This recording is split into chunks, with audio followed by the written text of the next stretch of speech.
राष्ट्रीय लोकतांत्रिक पार्टी और हमारे एसआई भर्ती के अभ्यर्थी थे, एसआई भर्ती को रद्द कराने की बड़ी मांग लेके 102 दिन से आंदोलन चल रहा है।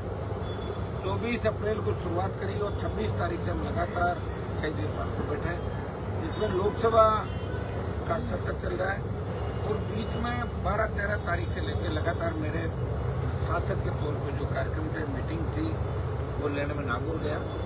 70 दिन में स्वयं यहाँ बैठा रहा और उसके बाद का जो समय आपने देखा होगा, पार्लियामेंट के अंदर भी इसको जोरदार ढंग से उठाया आपने।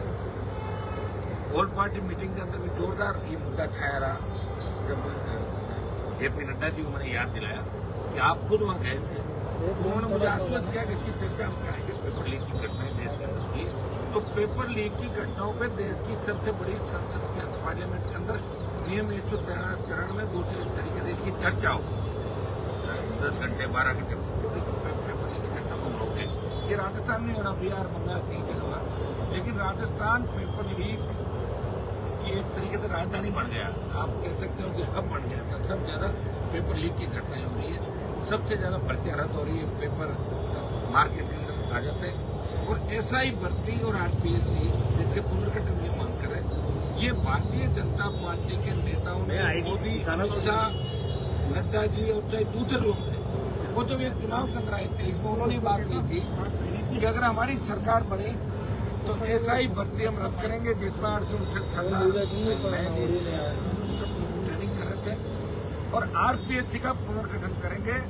उसमें जो बाधा आ रही थी वो कह रहे थे कि राज्यपाल के पार पर दिल्ली ये जाएगा। आरपीएससी के अंदर बदलाव किया, चेयरमैन बदला और 7 की जगह 3 मेंबर नियुक्त करने का आदेश दिया। पुनर्गठन करने की बात जरूर कह रहे हैं, लेकिन हमारी मांग है कि जो पुराने चोटे वहां बैठे हैं सारे मेंबर और दूसरी टीम जो 30-35 साल का नौकरी करे, उनको एक बार निकाल कर सफाई करवा दीजिए, वो पुनर्गठन होगा।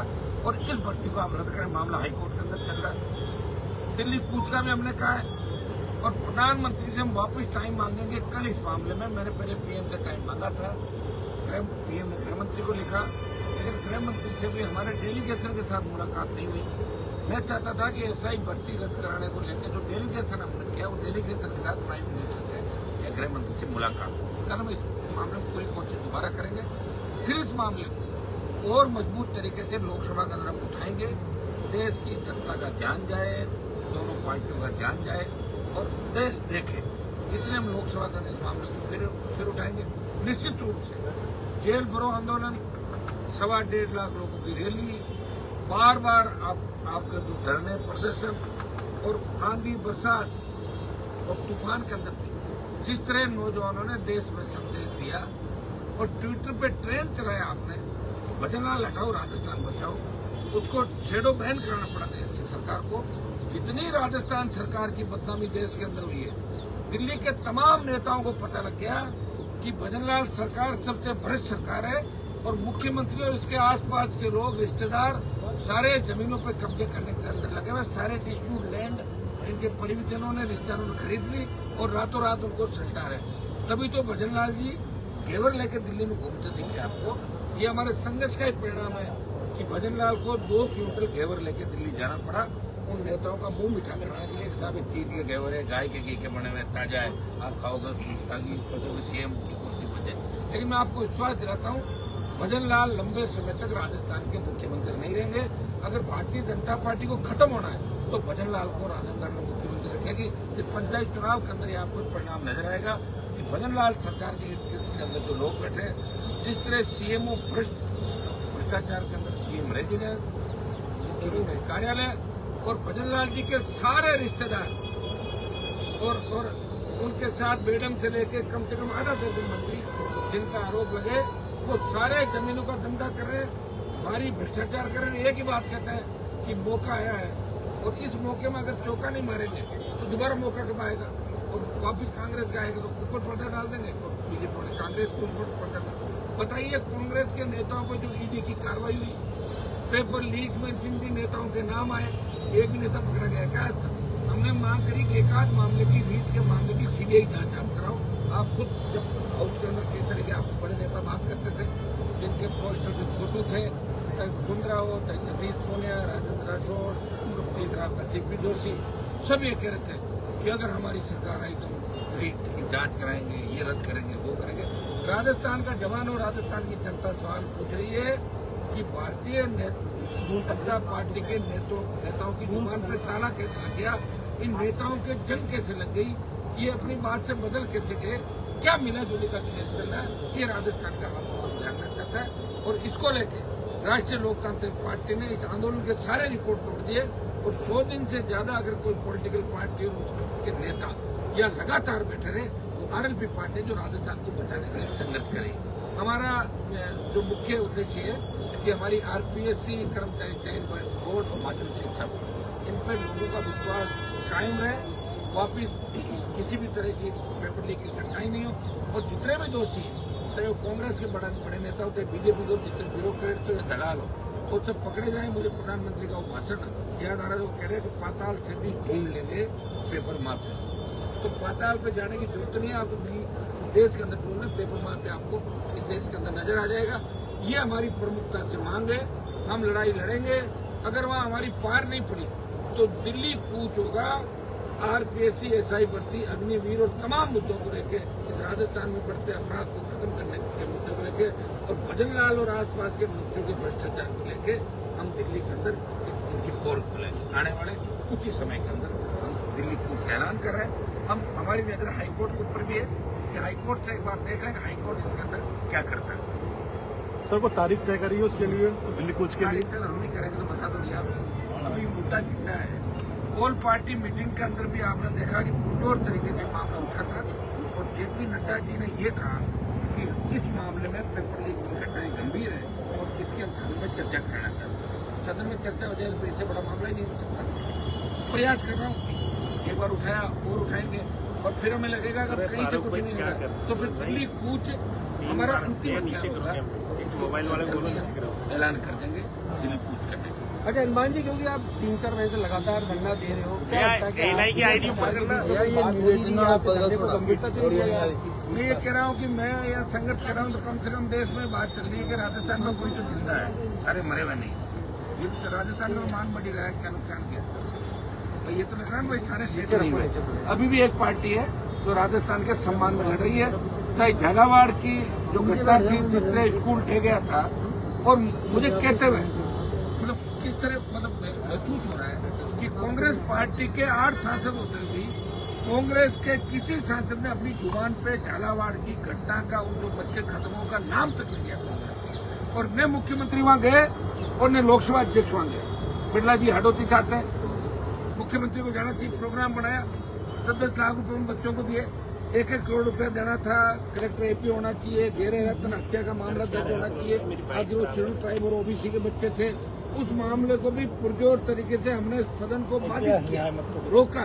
उस मामले को हमने पूरा विरोध कराया, पूरे देश ने देखा क्या मामला क्या। उस समय गृहमंत्री खुद हाउस के अंदर थे, राजनाथ सिंह जी थे, नड्डा जी थे, और उन्होंने हमसे कहा कि इस मामले को हम दिखवाएंगे। और निश्चित रूप से मेरा हीरो के अंदर कल आया था, कल या परसों जैसे ही मामला है कि मैं झालावाड़ की घटना को भी पुरजोर तरीके से, जिस तरह हमारी भावनाएं आती है पूरे प्रदेश की, देश की, किस तरह हमारे छोटे बच्चे जो सरकारी लापरवाही की वजह से वो उनकी मौत हो गई बच्चों की, अभिभावक किस तरह सरकार की गलतियों का दंड झेल रहे हैं। तो ये भी बड़ा मामला है जगजोर करने वाला।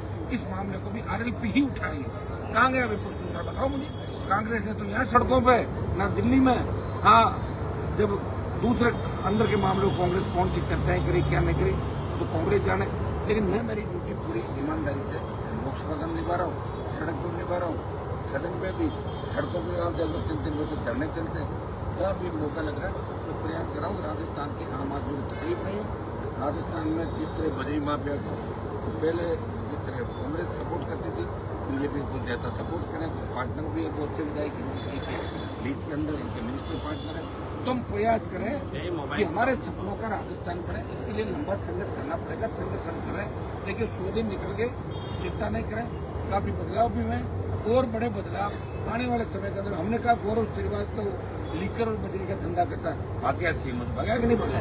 हम ये कह रहे हैं कि भर्तियां रद्द होगी, नहीं होगी तो दिल्ली में उनको चैन से नहीं बैठने देंगे, ये मैं आपको विश्वास दिलाऊं। वसुंधरा राजे और भजनलाल शर्मा एक साथ दिल्ली के लगातार दौरे कर रहे हैं। भजनलाल शर्मा 2 बार दिल्ली जा चुके हैं। पहले भजनलाल जी वसुंधरा जी यहाँ काम करते थे तो पहले जब वो सीएम थी भजनलाल को जानती नहीं थी, वो बार बार नमस्ते करते वो करे क्या है बताइए कौन थे सब में भजनलाल अंदर रहते हैं। तो अब वसुंधरा का समय खराब आ गया, भजनलाल बोले थे क्या इस तरह घेवर वगैरह मंगाए होंगे ये दोनों एक साथ करने के बाद सीएम घेवर उसमें क्या 2 क्विंटल ले गए थे, और कम पड़ गए थे 1-2 क्विंटल घेवर मगर वापस लेके आ घेवर तो तेल चल रहा तो जनता के जाने हेलीकॉप्टर लेके आ जाओ कौन सीरियस रहता भजनलाल। दिल्ली में तो इसकी रेपुटेशन बहुत डाउन होगी भजनलाल, हर कोई कह रहा है कहाँ सीएम बना दिया, मजाक बना दिया और एक तरीके से राजस्थान को अपमानित कर दिया। इसके बजाय तो बिना सीएम के रह जाते, मोदी जी खुद ही चला लेते वहाँ भाई पीएम के साथ राजस्थान का सीएम वो भी तो रह सकता है।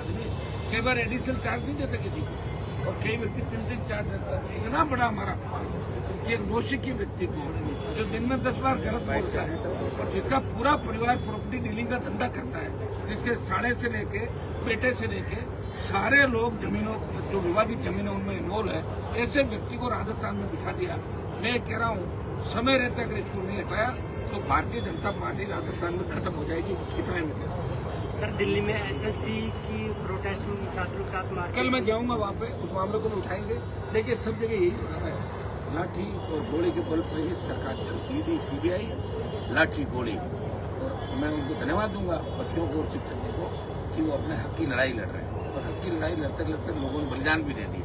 अगर भगत सिंह जी नहीं होते, बहुत से क्रांतिकारी नहीं होते तो देश आजाद नहीं होता।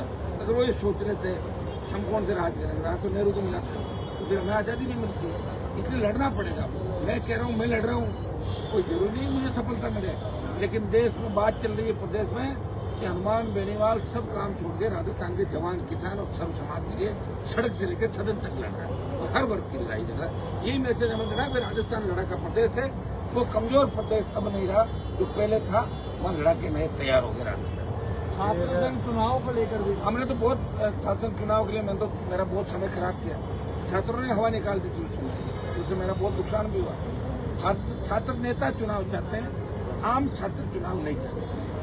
आम छात्र के हमें क्या करना चुनाव से, छात्र नेता जरूर गाड़ियों में घूमते हैं, बड़ा बड़ा करते हैं, लेकिन मैंने तो छात्र के लिए लगातार 2 महीने मेरे खराब किए, हवा निकल गई। वो तो पार्टी के कार्यकर्ता थे, संख्या 10-15 हज़ार पहुंच गई, तो 500 नहीं पहुंच गई। ये छात्र नेता भी क्या कि अपना डेमोस्ट्रेट करने के लिए और मैं तो ये कह रहा हूँ कि कैंपस के अंदर चुनाव हो तो पॉलिटिकल पार्टियों की दखलंदाजी बंद हो जानी चाहिए। कांग्रेस बीजेपी के नेताओं के परिणाम करके वो अगर नया यूथ नेता बनना चाहता है तो वो लीडरशिप नहीं मिलती, क्योंकि सारे 90% चोर है। जब चोर की वो पूजा करके उसके जयकार लगा आगे बढ़ना चाहेंगे तो चोरों के जयकारे लगा के कोई नई क्रांति नहीं आ सकती। तो शासन चुनाव में पॉलिटिकल पार्टियों को हस्तक्षेप नहीं करना चाहिए, ये मेरी निजी राय है। ठीक है एसआई भर्ती रद्द करो।